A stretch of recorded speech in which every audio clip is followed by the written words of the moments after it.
साथियों, ये जो पंक्तियाँ मैं आपको लेकर आया हूँ, ये पंक्तियाँ सुनने की हैं और इनको ध्यानपूर्वक सुनें। प्लीज़ वीडियो को स्किप न करें। कि यूपी में जब आई बहना, शासन प्रशासन अनुशासन ले आई बहना, और SC ST और OBC से ये मेरा कहना कि सहे बहुत अत्याचार तुमने आगे न सहना।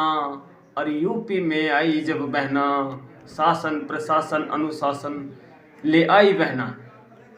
कि जब बहन जी की सरकार उत्तर प्रदेश में बनी थी तो उस समय सरकारी नौकर जितने भी हुआ करते थे सब समय से अपने ऑफिस पहुंच जाया करते थे, और कोई कितना भी कमज़ोर वर्ग क्यों ना हो उसको नहीं सताया जाता था। बहन जी की जब सत्ता बनी थी तो बहन जी ने सरकार में आते ही सबसे पहला ये ऐलान करा था कि प्रदेश में चाहे कोई कितना भी गरीब क्यों ना हो उसका शोषण नहीं किया जाए, उसकी थाने में सुनवाई हो और उसको न्याय जरूर मिले। कि शासन प्रशासन अनुशासन यानी सब कुछ अच्छा था, कोई किसी की बहन बेटी को नहीं तकता था, कोई किसी का शोषण नहीं करता था जाति पर न धर्म पर। कि यूपी में जब आई बहना, शासन प्रशासन अनुशासन ले आई बहना, और SC ST OBC से मेरा ये कहना, और सहे बहुत अत्याचार तुमने आगे ना सहना। कि जब सपा की सरकार थी तब भी तुम लोगों के घर चोरी हुआ करती थी, तब भी तुम लोगों को अनेक को केस लगाकर जेल में डाल दिया जाता था। हिंदू मुस्लिम सिख ईसाई सब परेशान थे। उस समय लोग सोच रहे थे कि बीजेपी को लाया जाए, बीजेपी हिंदुओं की पार्टी है, और बीजेपी तो आप देख ही रहे हैं कि बीजेपी हमको तिल तिल मार रही है, पल पल मार रही है, पैरों के नीचे से ज़मीन खींच रही है और हमको कमज़ोर करने में लगी है। कि तुमने बहुत अत्याचार सहे हैं सपा की सरकार के रहते हुए भी, और कांग्रेस में भी तुमको इतना न्याय नहीं मिला, फिर भी शासन बेहतर था। मगर सपा और बीजेपी में तो हम लोगों को बहुत पीछे पहुंचा दिया जाता है और बहुत अपमानित किया जाता है। कि रोजगार और शिक्षा में भी पीछे नहीं रहना, और लो माया का वो माया का राज था सबका जन जन से कहना। और यूपी में जब आई बहना, शासन प्रशासन अनुशासन अच्छा ले आई बहना। यानी रोजगार और शिक्षा में भी बहन जी ने रोजगार के मामले में जो कक्षा 6 करे हुए थे या 5 में करे हुए थे उनको निःशुल्क यानी फ्री में सफाई कर्मी की नौकरी दी, फ्री में पुलिस की नौकरियां दी, फ्री में महामाया पेंशन दी। यानी बहुत सारी योजनाएं चलाकर प्रदेश को ऊपर ले जाने का काम किया, सभी वर्गों को, सभी धर्मों को, सभी जातियों को।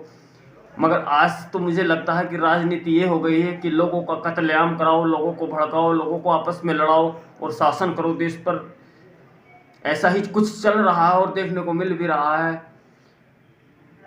कि रोजगार और शिक्षा में भी पीछे नहीं रहना, और वो माया का राज था सबका जन जन से कहना। कि सबको बता देना कि बहन जी का जब शासनकाल था तो उसमें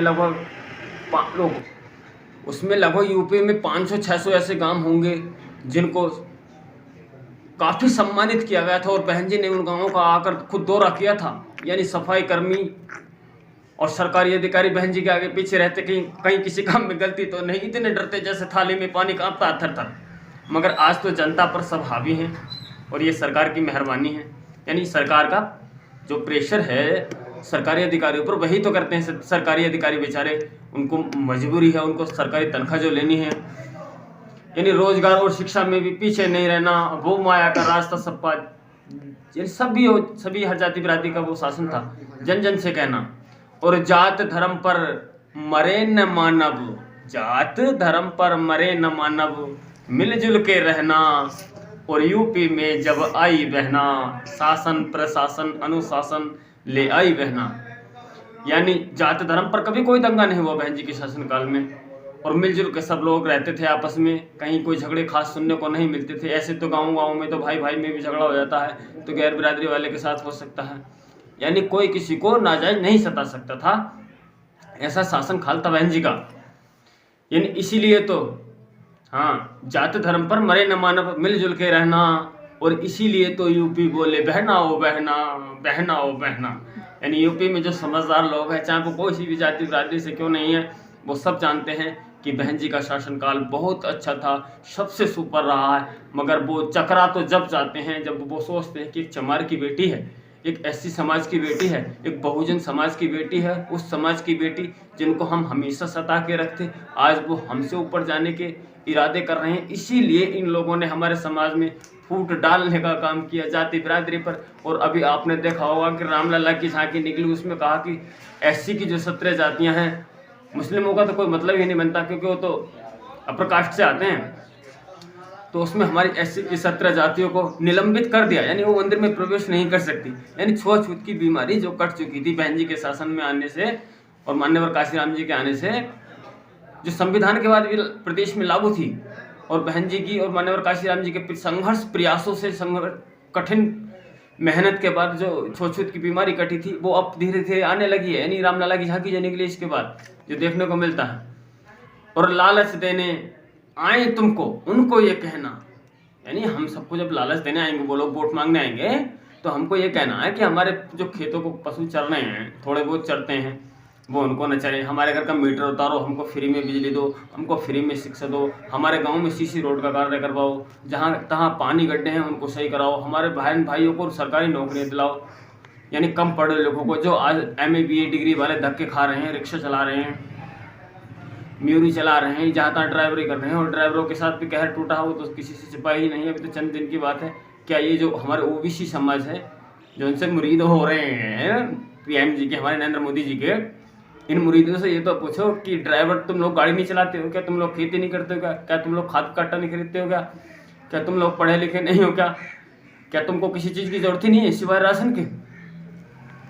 हाँ, लालच देने आएंगे तुमको उनको ये कहना, और तुमने हमको दिया ही क्या है, अब हमें नरक में नहीं रहना, कि तुमने हमको दिया ही क्या है सुरक्षा सुविधा, अब हमें नरक में नहीं रहना। अब हमें 24 में बसपा की बहुजनों की जो लोग यानी जाति के नाम पर नफरत करते हैं वो मूर्ख हैं।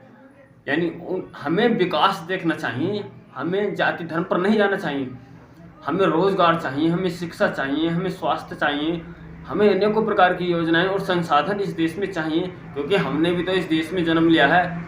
हम 85% जो कहा जाता है 80-85% वो हमारे समाज के, ये जैसे कुम्हार हुए, गडरी हुए, रीमर हुए, लोधी हुए, तेली हुए, बढ़ई हुए, ऐसी बहुत सारी जातियाँ हैं साथियों जिनको आज तक अनपढ़, ज़्यादातर ये लोग अनपढ़ ही हैं, इनको इतना ज्ञान नहीं, और इनमें कोई पढ़ा लिखा भी है तो वो भी राम यानी पत्थर की मूर्तियों में लग जाता है। जबकि कबीरदास जी ने तो कहा था, वो तो हमारे ही समाज से आते थे, बहुजन समाज से, कि पत्थर पूजत हरी मिलें तो मैं पूजू पहाड़, और या से तो चाकी बलीजा का पिसा खाए संसार।